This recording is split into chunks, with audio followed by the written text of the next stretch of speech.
welcome back to another edition of Bailey Price Media Live. Bailey Price Media, I like it.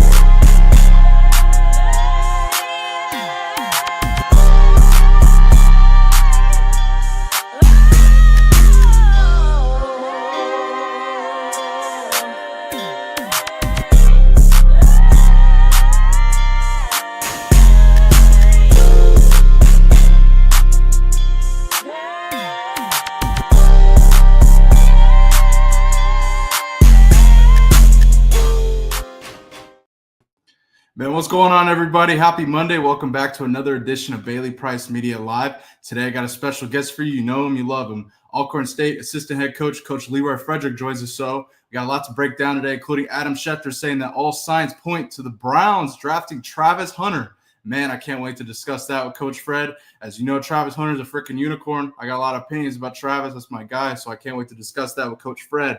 We're also going to discuss Colorado's Pro Day that went down on Friday. We didn't have a show on Friday. I wanted to save all that for Monday here today. But nonetheless, it's going to be a great show here on this fine Monday. If you're watching, go ahead and hit that like button, subscribe, become a member. We're also going to discuss Dan Orlovsky, Coach JB's great pal on ESPN, comparing Shedeur Sanders to Tua Tagovailoa. We're going to discuss that and so much more. It's an interesting comparison, but without further ado, let's go ahead and bring in our main man, Alcorn State assistant head coach, Coach Leroy Frederick. Coach Fred, happy Monday. Can't thank you enough for joining. How are you doing? I'm good, B, man. Thank you for having me, brother.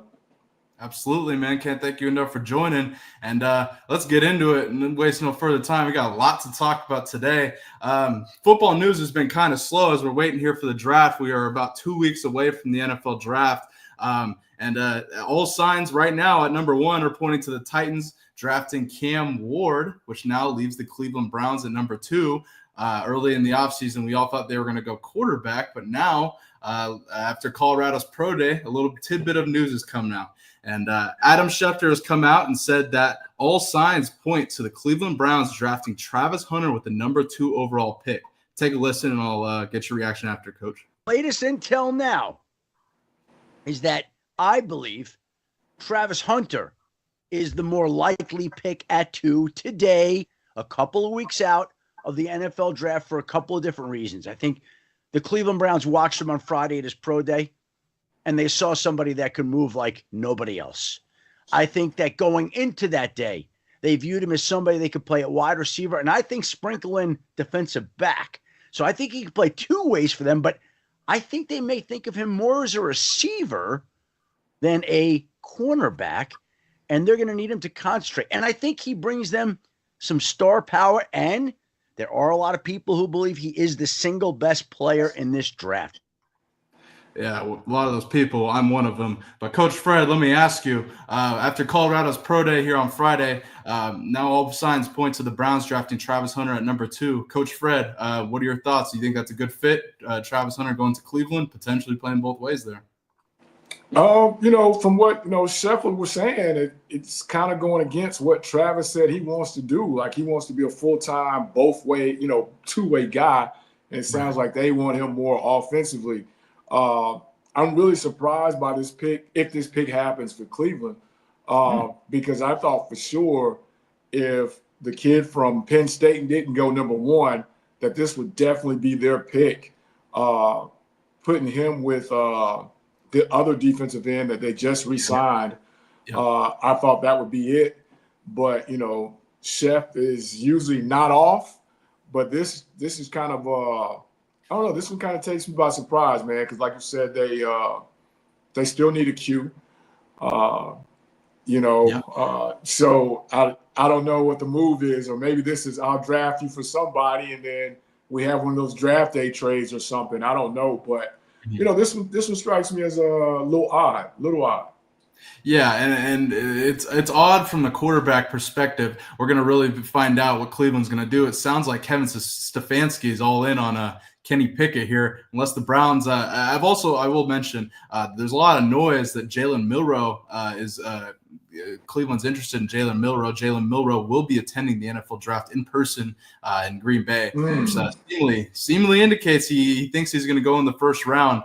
But let's focus on Travis Hunter, Fred. We just heard Adam Schefter say that he thinks Travis Hunter is going to specialize in receiver, potentially play a little bit of corner. But let me ask you, Travis Hunter in Cleveland, them at wide receiver, who do they got? Judy? And I think that's about it. And on defense, they got Denzel Ward, which I think Travis Hunter would pair well with. But Coach Fred, let me ask you, and this is something that I feel we got to at least give Travis Hunter the chance to play both ways in the NFL. At least give him the shot, because every single level of football that he's been in, he's been told he can't do it. Going up from high school to Jackson State, going to Colorado, obviously, everyone said, he couldn't do it. 2 seasons there where he proved everybody wrong. Now he heads in the NFL. Fred, do you think we should at least give Travis Hunter a chance to play both ways in the NFL? I mean, I think they should, but then I think they're also looking at the number 2 pick. That's a big investment. We want him because if you go through his career, he hadn't completed a whole season. Yeah, that's true. For one reason or another. So, they're thinking maybe not right now, or like, Schefter said, sprinkled in here and there. But I think they got to do that, especially if he says that's what he wants to do. Because if he says that's what he wants to do and then they don't do that, or they go, yeah, and then get him there and then flip it, we all know who his representation is, who his team is. It can get really, really nasty for Cleveland. Yeah, definitely. And Steve Smith, I don't know if you saw this, was at Colorado's Pro Day where Travis Hunter ended up catching routes for Shedeur Sanders. I don't think Travis Hunter was actually going to do anything at Colorado's Pro Day, much to the disappointment, but we knew he would have jumped out of the building and ran a 4.3. Nonetheless, Steve Smith talked about Travis Hunter having to hone in a craft, whether that's a wide receiver or a cornerback. I want to get your take on this, Coach Fred. Take a listen. The feet, deep over. He's good. One thing I would say is when he was sitting down, he put his hands backwards, which to indicate to the defender that he was going to break down. So I need him to keep both his hands moving. But he'll learn that as he hones in on his craft more and more in the league, he'll be fine. That's why he most likely will have to play one position primarily so he can master his craft. Because you never want to be a jack of all trades and a master of none. They don't pay masters of none. They pay craftsmen. Coach Fred, agree or disagree with Steve Smith Sr. there? I mean, I think he's spot on. Either become that real shutdown guy that everybody says he can be, or be the athlete that they want to get the ball in his hands every 5th play and let him be electric. One of the two. But I'm kind of like Steve Smith. If I'm sitting there and I'm kind of watching, too, I'll go back. I was a little disappointed he didn't run because I really want to know how fast he is. Me too. So I was a little disappointed that he didn't run, at least run. But if you go back and you put that tape on, Bailey, just play the little clip you just did, as a receiver coach, I'm sitting there and I'm just kind of watching, it's a lot of side-to-side motion with the hands. And like Steve says, on the break, if you watch his right arm, his left arm, as I'm looking at it, he kind of swings it over the top. Right. Those are all things that, little old me as a, Division I, AA, however you want to put it, football coach, those are things that I harp on. And then like Steve Smith said, those are things that you're going to get every day. You remember now, NFL practice is not like the practice at Colorado. The agreement that they have with the Players Association, there's no 2-hour practice. There's no 2.5-hour practice. They're in and they're out. So a lot of this stuff is going to have to be done on his own with a trainer or whatever. So, those are all of the things that he's got to get better at when those guys are up in his face for press. How is he going to handle that? How is he going to handle pressing someone? Because I said it before, he's not a 190 guy. He's not a 195 guy. And now you're talking about putting him down in the face of, say a Mike Evans. Right. How's he going to handle that? How is he going to handle some of those bigger receivers if it's just kind of part-time work, if that makes sense? But right. I go back to what you said. I think if they draft him and this is what he says he wants to do, I think they have to do that because they'll paint themselves in the corner if they don't. Yeah, definitely. And it's going to be interesting. I heard JB this morning say Travis was 160. I'm like, dude, we gotta be real. Travis is a buck 85. I get he's not 200, but he's not 160 either. And I have no doubt, Fred, and I'm sure you, having seen his tape, I have no doubt that if Travis were to run, he would run something where we're like, oh shit, like what you'd expect, like in the 4.3s. That's what I was hoping, Jump man. out the That's what I building. wanted to Yeah. do. Yeah, and I was a little disappointed to not see him at Colorado's pro day. At the same time, I'm like, you know what? Him going out there, no gloves, just running routes for Shedeur. I'm cool with that. It is what it is. I'm not. Well, let me ask you this though, Bailey, before we move on. Mm-hmm. Do you think there was a reason he didn't run because he knew the clocks wouldn't be 4.3-ish? Not that it matters. Now 4.3 is rolling. Yeah. There's very few people, although people think there are very few people in the NFL that are running 4.3. Let's just cut through, let's just cut through it. 4.4, the high 4.4s for me when I'm saying 4.41, 4.42, that's freaking rolling. So not a lot of guys will run that either. But the 4.5s, 4.6, you get that. That's kind of where it is. The quickness kind of sets them apart. So I'm asking you, do you think he didn't run because of the thought of not hitting the 4.3, 4.4 mark? No, not at all. Because here 2 points. I don't think he's scared of nothing. I think I don't think there's an outstanding narrative to where he has to go prove I run a 4.3. I think if people are questioning, hey, we think you're slower than what it is. I don't think anybody's questioning Travis Hunter's athletic ability at all. I think if anything, people are questioning what he can do. Like, can he play both ways? Blah, blah, blah, blah, blah. That brings me to my next point, Coach Fred, before we move on to Travis Hunter. AJ Brown talked about playing against Travis Hunter and whether Travis Hunter would be able to play both ways in the NFL. Take a listen to this. It's going to be tough for him. He's going to have to be in shape. I'm not saying that he can't do it, because who am I to say that he can't do anything? But he's he got a lot of work ahead of him because it's going to be so tough. It's just a lot of plays, it's a long year, and so he's going to have to practice. Yeah, different beast in the NFL, Coach Fred. Last thing I'm going to ask you, your thoughts on A.J. Brown's comments on Travis Hunter playing both ways. And if you were coaching Travis Hunter and you were coaching for Cleveland, would you give him the opportunity to play both ways starting out, yes or no? Those are my 2 questions. I think we would throw it out there early on and just kind of see. Right. Preseason is preseason, but I think this is where you set your mark at. Now, because he's not going to be playing against, say, everyone's number one and probably till that last, because what are they playing, 3 preseason games now? So, he wouldn't play against the number ones until later in. But I think that first preseason game, that second preseason game, I think this is where you got to do it just to see where the what's the word I'm looking for? The litness, to see where it is, you know what I mean? So I think they got to do it early on. I don't think you wait till the season to see if you can do it. I think you got to do it early, and then now you have the proof to say, hey, Travis, this is what we're thinking because this is what happened. We got the numbers. This is what happened when we did it in the first preseason game. This is what happened when we did it in the second preseason game. This is where we kind of find that balance for you. And then I think when he sees the numbers, he's got to understand that.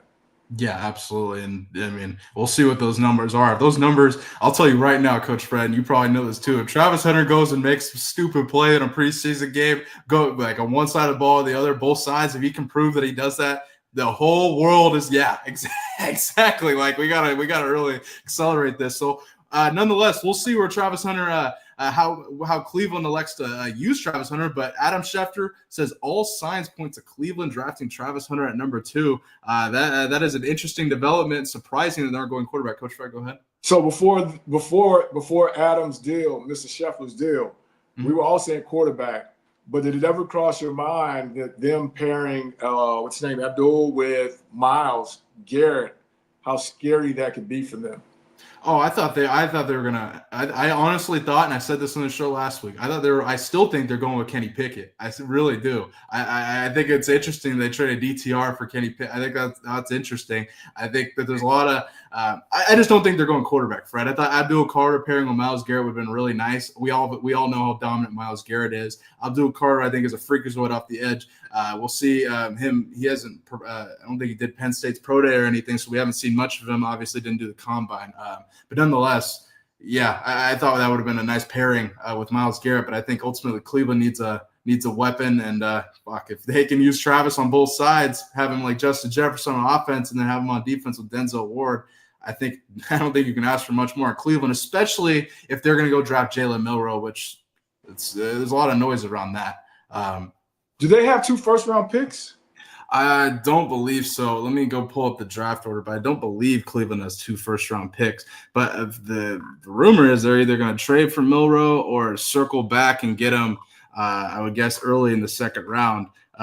Do you think Jalen Milroe will be a good fit as Cleveland's quarterback? Because Kevin Stefanski develop him, and interesting year with Milroe under Kalen DeBoer there.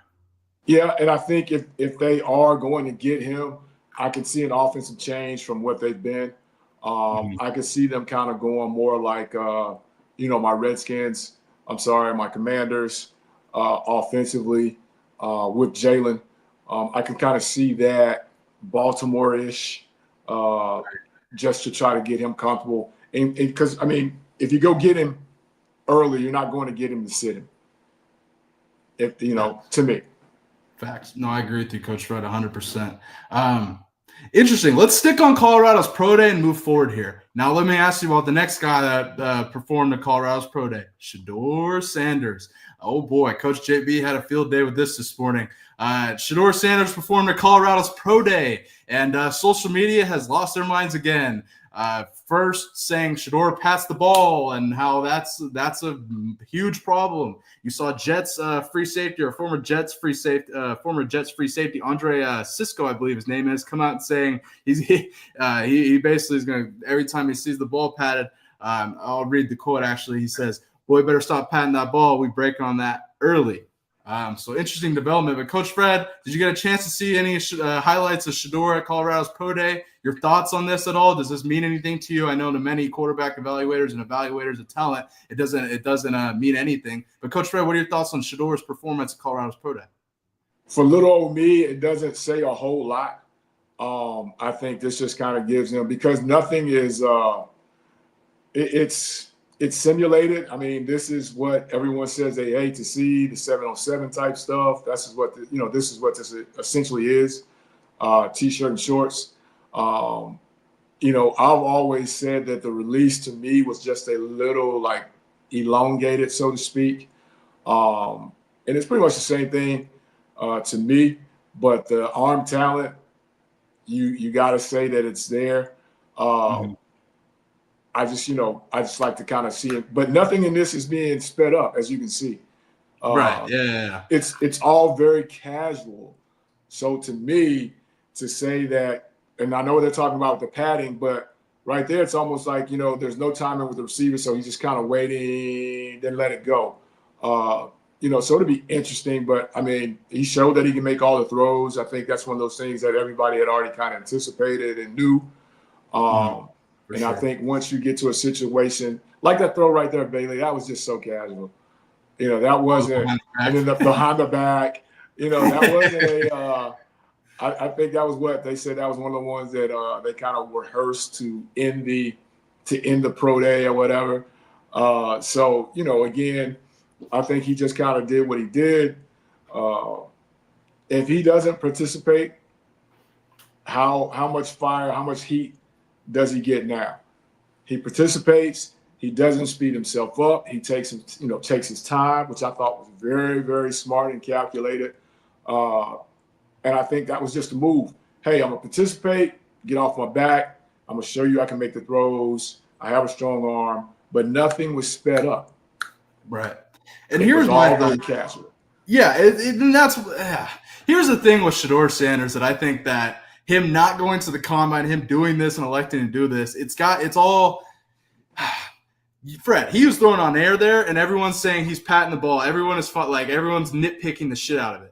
If he goes to the combine, you know how many. I mean, let's be real. They're going to nitpick the shit out of him. I don't think he wants that, to be real with you. And I'm not trying to look at it from a prime sexual lens. I'm trying to look at it as a real lens here, not see or be biased and homer to Colorado. Like, this is real. Like, you're right. It's a controlled environment. It's definitely more comfortable him throwing with his receivers. It does put on the best look for him, which I think ultimately is the most important thing. Still, you're seeing those on social media nitpick it and go at it. Coach Fred, let me ask you, now that we know the Cleveland Browns are going quarterback at number 2, or are going not going quarterback, they're going Travis Hunter at number 2. Where does this leave Shedeur in all this? I've been a big proponent, and Joe Cord asked a question about my take on the Raiders in a second, but I don't think the Raiders are going quarterback. So, Coach, what do you think? That's my LV. That's man, I don't see it, Coach. That's my Las Vegas. I don't see it, Coach. You think Vegas is the spot for Shedeur? I do. I don't see any other spot, because I would have said New York, but then they invested in a lot of guys in the offseason. Right. So that doesn't make any sense. Everything else is kind of early on in their quarterback room. So I just, to me, that's got to be the pick. If the Jets don't do what they do with Justin Fields, that to me would have been a pick. That was my early thought, yeah. Yeah, but they go and, front load Justin Fields with a contract. I just don't I don't see that happening. The Steelers situation. I'm not counting the Jets out of it yet. I will just say that. The reason I say this, remember, and I had Philip Dukes on. Shout out to Phil Dukes, Dukes of Scoops. He's the man. I had him on last week.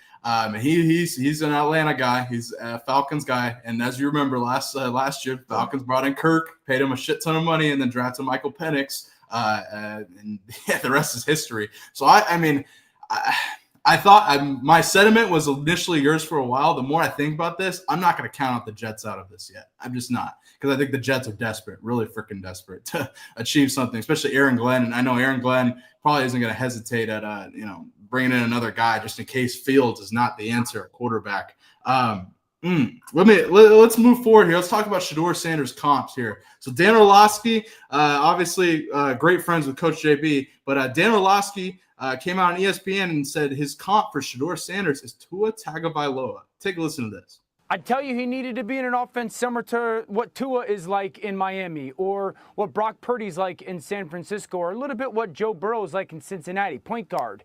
And Tua is my comp in many ways for Shedeur Sanders. Great ball placement, rhythm and timing, super smart, anticipatory thrower. And so I like the fact that Las Vegas has Chip Kelly. He's been around a ton of different places, a ton of different offenses schematically. If I had to pick one outside of those 2 and 3rd picks, it would be the Raiders for me. Interesting. Coach Fred, your thoughts on Dan Orlovsky's comp for Shedeur Sanders, comparing him to Tua Tagovailoa? Go ahead. Did he say Las Vegas? He did say Las Vegas, Coach Fred. Okay, write that down. I heard someone and they tipped me, and it got me to thinking. I'm gonna throw one at you. I don't see Tua. I see a young Andy Dalton. Yeah. Okay. Can do just enough with his feet. Here's what I'll say before you go on. So Tim Hasselbeck, I had Jeff Nato on last week and we broke this down. Tim Hasselbeck actually compared Shedeur Sanders to Andy Dalton, and the Prime Sexuals lost their mind on Twitter. But nonetheless, it is an interesting comparison. I don't necessarily see Shedeur compared with Andy Dalton. I've said this for a while, and I broke this down last week. My comp for Shedeur Sanders is a smaller, doesn't have as big of an arm, but Geno Smith. I've seen this for a while, the last about year and a half. I see Shedeur like a Geno Smith. Geno Smith, in my opinion, has a top 10 arm in the NFL. I don't think Shedeur has as big of an arm as Geno, but similar type player, not super athletic, but able to use his feet to make plays, keep the eyes down the field, make a throw or scramble here. But I see Shedeur, my comp hit for him is Geno Smith, not as good of an arm though. But Coach Fred, your thoughts on that? I like that.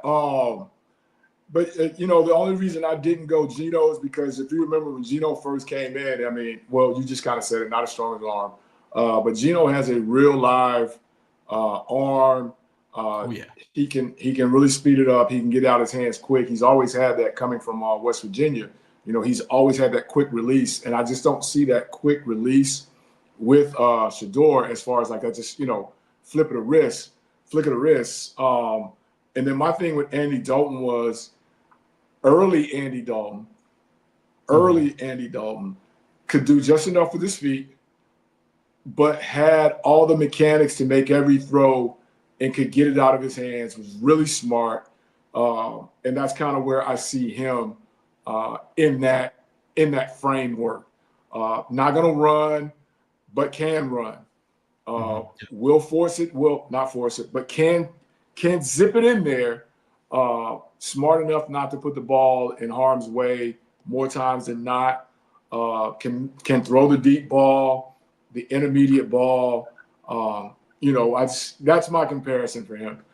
Geno, if you go back and watch Geno back at West Virginia coming out, man, Geno get that thing out of his hands like that. And I just don't see that boom with him. Not to say he doesn't have it. I just haven't seen that. Yeah, and I don't – people forget. Like, I was just going to mention this with Andy Dalton. People got recency bias. 10 years ago, him and the Bengals had A.J. Green, Sanu, Tank Johnson, who's been on the show, was playing on that team. The team was legit in the playoff. Like, people forget, man. Andy Dalton had a serious, legit NFL career. And so your comp for Shedeur is Andy Dalton. Tim Hasselbeck, last week we broke this down and said something very, very similar to you. I'll quote it. He says, you're looking for elite traits, and he just doesn't have those. Interesting, Coach Fred. You and Tim Hasselbeck, a younger brother of Matt Hasselbeck here, seem to be really aligned here. But nonetheless, Dan Orlovsky's comp for Shedeur is Tua Tagovailoa. People are asking in the chat, here's why I don't – I've been saying this, Coach Fred, you think he's going to Vegas. And Joe Accord mentioned in the chat, and I've been talking about this. I think the Raiders are going Will Johnson at 6. I've been saying this for months. I have. And I said it for multiple reasons. But Pete Carroll is a defensive guy. And I said this a while ago. There's no way he passes on those two guys coming out of Michigan, whether it's Mason Graham or Will Johnson. But I think Mason Graham's probably going to go 5 to the Jags. If I'm being real with you, I think they need an interior defensive guy. And Mason Graham's that dude now. Don't get it twisted. He's a hell of a player. The Raiders also just released Jack Jones here, I think yesterday, JB's guy. But I think them bringing in Will Johnson in that secondary, Pete Carroll likes tall, lanky corners. I think Will Johnson could pair pretty well in that Vegas secondary. Are you dead set on Vegas taking a quarterback though, Coach Fred? I am. Just because I just think the people in charge, the Davises, they're not quite like the guy in Dallas, but they're similar to the guy in Dallas. Mm-hmm. So why not make this splash, create this buzz? There's quite a few defensive guys. I think this is what they said, the deepest defensive draft in a long time. Oh, yeah. So there's some guys that they can get, I don't want to say wholesale, but there's some guys that they can get cheaper out of the first round to sew up those spots that they want defensively. But grabbing him in the first round creates the buzz, the hype, sells the tickets, baby.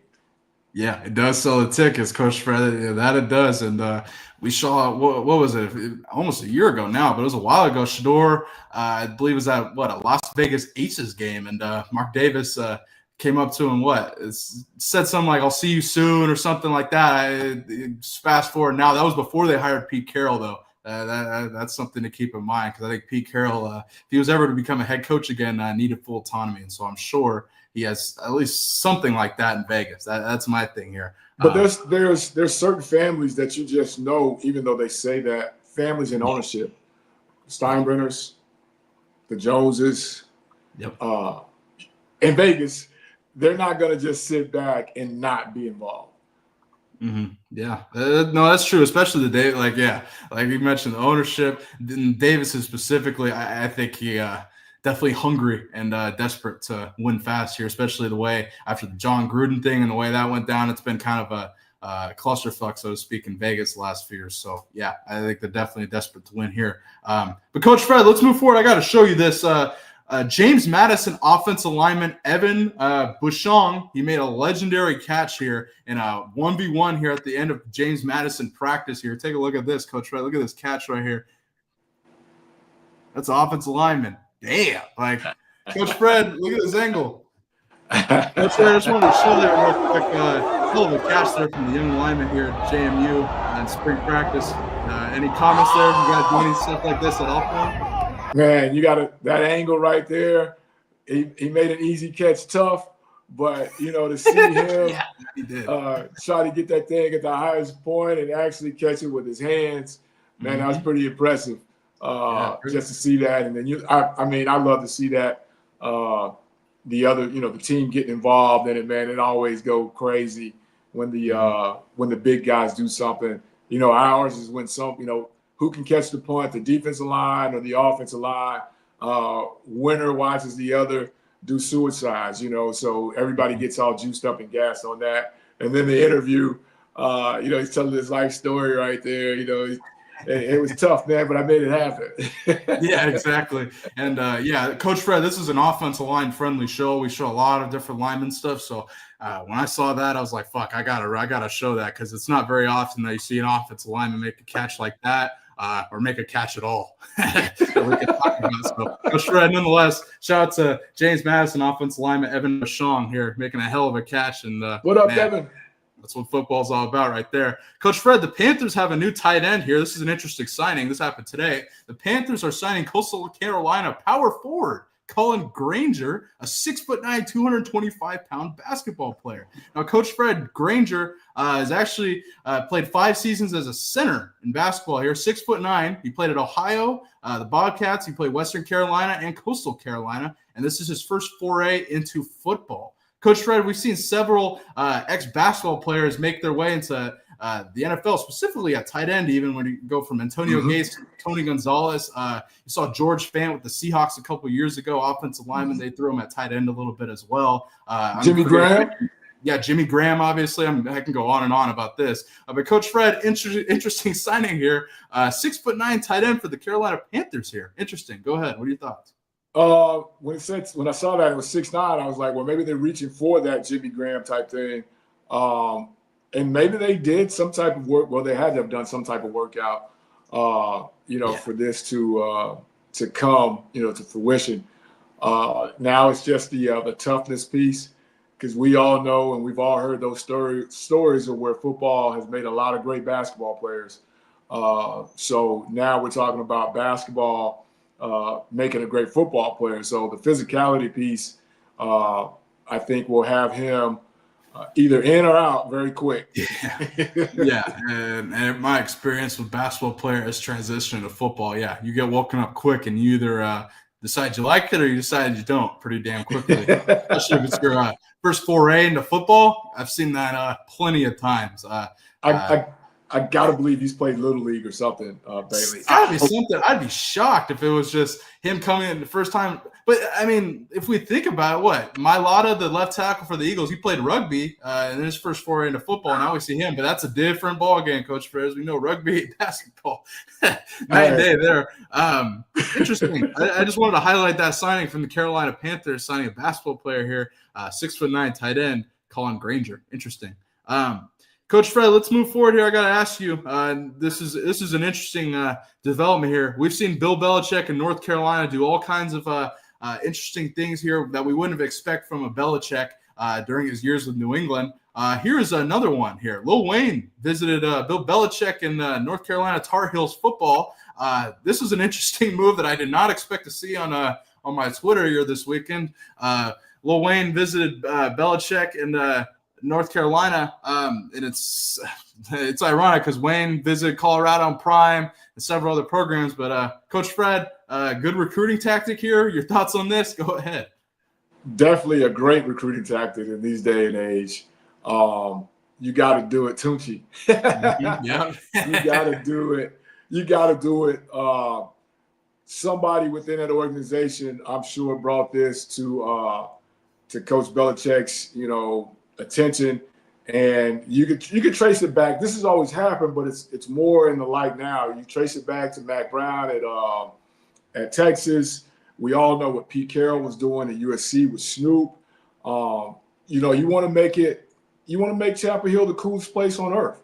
Deion has made Colorado the coolest place on earth to come play football. You know, you have a concert stage in the locker room. I think that's one of one when you're talking about college football. For sure. You know, and you never know who's going to be on the sideline. You never know who's going to be in the locker room. So if you have the budget to do it, I think you got to do it. And I think Coach Belichick's got to do it because so much was said about, will he be able to change? Will he still be the hard ass that, you know, he's known to be? How will he get kids to come there? And whoever on that PR team, Bailey, they're doing a great job. Because you can't tell me if he was still with the Patriots, the only way you would have seen the 24-year-old girlfriend is if TMZ called him. You can't tell me somebody on that PR team in North Carolina said, hey, coach, I think this would be cool for the kids to see. Yeah. Hey, man. They're doing a hell of a job PR-wise. Shit. And I think – quiet as kept, the 24-year-old girlfriend probably has some part, maybe not in this, but definitely in like helping Belichick tune in with the youth, so to speak. Like I don't think people are really highlighting that. I think people are just kind of laughing at it. But shit, I've never seen Belichick like this, Coach Fred. So I think there's got to be a part that she's playing, right? Oh yeah, she's running Twitter. I'm sure she's running the wardrobe committee. You know, we're not going in sweats and the customary cut off, which he's got to because that's him. So he's got to do that. So, you know, it's one of those deals, man, where I like it. I think they are actually, they got it. And I think, you know, that was one of the questions about him coming into the game is if he would get it. And I think he's proven that he's got it. That's – man, this is it. This is going to be a really interesting story to watch in Chapel Hill here with Bill Belichick in North Carolina. Do you think that when it comes to like game time here, ACC play, is he going to have the type of attraction that Dion has where you're going to see all kinds of people on the sideline wanting to watch Belichick? I think it's going to be similar, probably not the same. Obviously, you're going to have rappers and stuff. You're going to have a lot of people, I think, that are going to be interested in watching Belichick coach the Tar Heels here. Coach, do you agree to that? Oh, ain't no doubt. MJ's coming. Yeah, that's true. That's true. MJ's coming. Exactly, already there. Yeah, like that. Man, this makes me excited for the future of North Carolina football. And I really think who would have thought that? Exactly. Like we couldn't have predicted this at all. But I see an opportunity for Belichick and the Tar Heels, especially in ACC play. I think there's a lot of question marks in that conference when it comes to the ability of the top teams. What's Miami going to be like with Carson Beck now? Are they going to be better? Are they going to be worse? Are they going to fall off from not having Cam Ward? I think Cam Ward was the heart and soul of that team last year, him and the running back, strip all the slot. Now they're going to have all new guys there. It's going to be interesting. I think North Carolina is in a prime position here to make a run in the ACC in Belichick's first year. Ain't no doubt. SMU lost some guys from that playoff team that they just had. Charles Smith, yep. I personally don't think Miami's going to be as good because if you go back and you watch, they trailed in a lot of those games late, and yes, Cam Ward had to make things happen that I don't think Carson Beck can make happen. So and then like you said, they lose their safety blanket from the slot. They lose a good piece of their running game. They lost some guys defensively. It's a new team every year now, man. With this portal and everything, it's a new team every year. You may think you got a team coming back full of seniors and juniors, and boom, spring ball's over, and now you're without those guys because they went elsewhere. So it's not closed yet, Bailey. There's one more portal window about to open. Yeah. And right now, crazy again. Right now, Syracuse, they lost their quarterback. They made a run late, made a good push. Don't know how Florida State's going to come back after that debacle they had last year. So you're hitting it right, Bailey. And, UNC is right there. Hell, everybody has a chance. Yeah, and I don't know. I mean, I think Cal is going to be better going into this year. They got to be, right? Yeah, they'll get their quarterback back too. I think what's his name, Mendoza, who I think is a big, tall quarterback. I think they went and beat Auburn in the road, didn't they, last year? They went to Auburn and beat them. I just think the biggest takeaway from my thing with the ACC, it's good. You got to watch the travel. You got to watch how these teams play. We saw Miami go to Cal and damn near lose, and the only reason they won probably is because of Cam Ward. I think we got to watch that, especially going into the season. Like you mentioned, Cam Ward won Miami a lot of games here when they could have dropped them. But, man, great show here, Coach Fred. I can't thank you enough for joining here on this fine Monday. I appreciate you. If you guys are watching, you got to check out Coach Fred on the Common Man podcast every Wednesday at 5 p.m. Central. It's a great watch. Highly recommended. Coach Fred, you do a hell of a job on there. All those in the chat, go check out Coach Fred. And Coach Fred, you live this week on Common Man? Yes. Awesome. We'll go check out Coach Fred on the Common Man podcast here Wednesday, 5 p.m. Central. And Coach Fred, I appreciate you always. Always a great interview. Always gave great perspectives on everything. You got best perspective. One of the only active coaches, if not the only active coach here on YouTube and social media. Coach Fred, 101, man. I appreciate you. Thank you, Bailey. I appreciate you, man. Really do. Absolutely, man. Enjoy your Monday, and can't thank you enough for joining. You do the same. All right, talk to you later, Coach Fred. Shout out to Alcorn State Assistant Head Coach, Coach Leroy Frederick, joining the show for a great interview.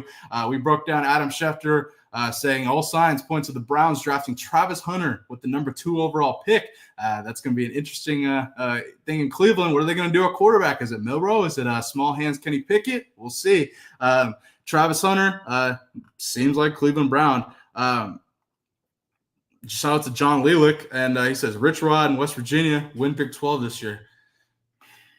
John, we're going to have to talk about that because if I'm going to be honest about who I think contends in the Big 12, I think it's going to be Texas Tech. People aren't talking about that. Watch out for Texas Tech because McGuire, they're building him, McGuire and Tech, they're building a squad down there. They're formidable last year. I believe they get the quarterback back as well. Texas Tech got a lot of money down there. So watch out for Tech. I think CU is going to be legit in the Big 12. I'm also, like you mentioned, though, John, I'm interested to see what Rich Rod does now back up at West Virginia as well. I believe CU might be on their schedule as well. So that's interesting. But to all those watching, I really appreciate you. Make sure you hit that like button, subscribe, become a member of the Bailey Price Media Army. We'll be live right back here tomorrow. Special guests. And I got a special announcement next week here. We're going to have a lot of new guests here on the show here, so stay tuned for that. Man, big upgrade to the show here, so stay tuned for that. I've been doing all I can here to make this the premier show for NFL and college football coverage, and man, ain't shit going to change. We're just going to get new people on here, and it's going to keep going to the moon here. So if you're watching, hit that like button, subscribe, become a member here. If you guys got any questions here, drop it in the super chat here, but we'll be live tomorrow. And to those asking about Matt McChesney, I have no answer. If Matt posts something on social media, you'll hear it then. Until then, I'm live here on Bailey Price Media 5 days a week. And that's my update on that. Enjoy your Monday. I appreciate you guys watching, and I'll see you guys right back here tomorrow. Who knows what's going to happen in the sports world, specifically NFL and college football news. You already know some shit's about to go down tonight. But enjoy your Monday. I appreciate you all watching. I'll see you tomorrow. Peace.